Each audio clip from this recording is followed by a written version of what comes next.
बिस्मिल्लाहिर्रहमानिर्रहीम। अस्सलाम वालेकुम। पीवीटी न्यूज़ एचडी के साथ मैं हूं सोहेल चौधरी। नजर डालेंगे आज की अहम खबरों पर।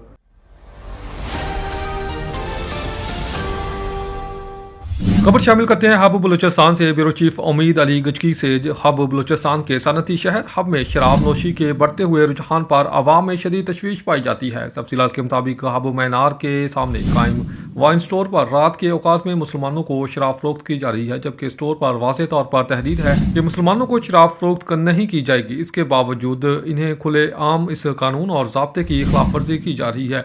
अवाम का कहना है कि मुसलमानों को शराब फरोख्त करना न सिर्फ कानूनन जुर्म है, बल्कि ये हमारे मजहब और मुआशरती इक़दार के भी सरासर खिलाफ है। शहरी ने मुतलका हकाम से मुतालबा किया कि फौरी नोटिस लेते हुए ज़िम्मेदारों के खिलाफ सख्त कार्रवाई अमल में लाई जाए और वाइन स्टोर को फौरी तौर पर सील किया जाए ताकि इस नासूर का खात्मा हो सके।